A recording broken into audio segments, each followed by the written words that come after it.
What's up guys, welcome to your 6th Android tutorial for the new Boston. Again with me Travis, and what we're going to do in this tutorial is install some new software that we can use for I'm just kidding, we're getting into the XML and XML programming so we can set up some custom views and some custom layouts.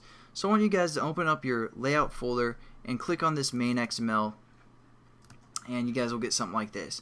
Now you can switch between the graphical layout, which is this, and the coding, which is this, by these two tabs down here, graphical layout and main.xml. Basically all I'm going to do in this tutorial is describe what's going on and teach you guys a little bit about XML. It's pretty simple language for the most part, but you know, it might be confusing right at the beginning. You guys will pick this up quickly, I'm almost positive. Now the first line of code you see isn't that important because anytime we set up a new layout, it's going to give us this code as well. I mean, it is important, but you guys won't have to remember typing this out every time because it's going to define it for us. And basically you need to have that as your first line of code for the most part. And then what we do is we set up a linear layout which starts here and gives some attributes to the linear layout, and it ends here. Basically what a linear layout is going to do is it's going to hold some other items such as a text, and it's going to kind of define basically the layout of those items to a sense. So it's going to kind of categorize them and do all that stuff. Let's see here. Oh, got a new whatever.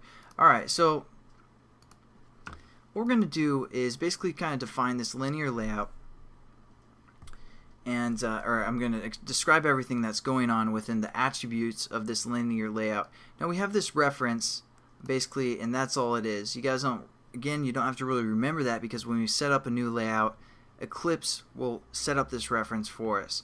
So that's nice.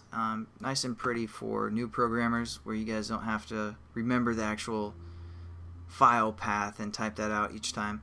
And then the next thing that we have is the orientation of our linear layout, which is set to vertical.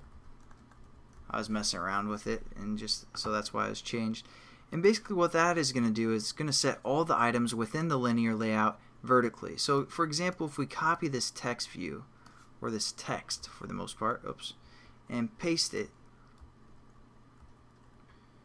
twice since I cut it instead of copied it. So now we have two text, and we go into a graphical layout. They're placed vertically from top to bottom. That's just how our layout is going to work.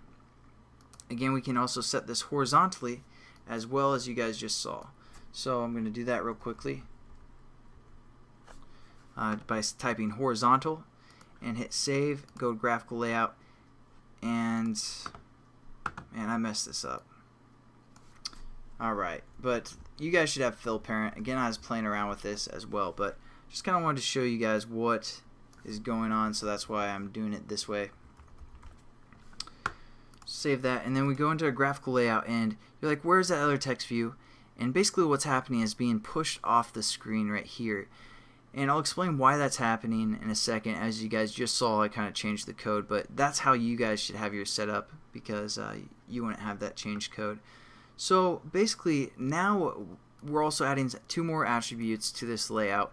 Basically we're setting the parameters of how big this layout is. And what the parameters are, well, the width is going to fill the parent, so it's going to take everything that's available for the width, so the whole screen's width for the most part. And same with the height, it's going to take all the height that is available to it, and it's going to set that as its basically that's its attributes or its parameters for the most part. So there you go, you have your linear layout set up, taking the whole screen and set to a horizontal orientation. Now within here we have our text view, which is basically just the text, and again pretty much the same line of codes for these first two. Layout width, we have that fill parent, and as you saw I changed this to something like wrap content is the other option you can do. And basically this is going to wrap the content of the text, whatever text we have available. So then now if we switch to graphical layout, you can see the pretty much the parameters of this text view is wrapping the content of the text. So those are your two options for the most part that you can use. You can also use, you know, pixels if you want, and we'll get into that later. But basically I want you guys to remember fill parent and wrap content. And same with the height, it's wrapping the content. Now the text says @string hello, and you're like, no it doesn't, it says hello world starting point. Now basically what's happening is this is using a reference. Anytime you see an within the XML, it's using a reference. So it's referencing the string hello, and that string is located within our values. So we have this values and we have this strings. So we're going to say strings, and there's a string called hello.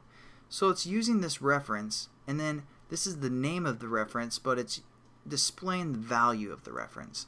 So for example, we can set up a new string by clicking add string, and then we can set up a name called ref for reference and say this is a reference,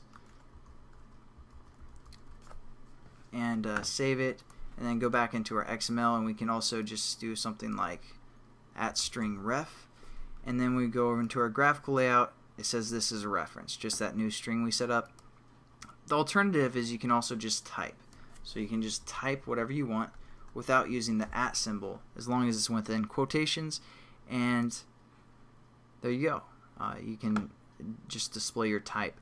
Now the good thing about the references or for strings is basically if you're working for a boss that keeps changing his mind on the title of whatever the application or whatever, if you guys have a title within your app, keeps changing the name, instead of looking through all this code for where you typed the title, you can just refer or set up a title, a reference, and then just go into your string under the values and look for that title and change the value there. So that's kind of the benefit, but hopefully you guys understand a little bit about the layout. Oh, one other thing. There's two ways to kind of close your statements. You can see them both here. Basically, we're setting up our linear layout here, and it's closing down here. Now, basically, anytime you see a /, that's when it's closing.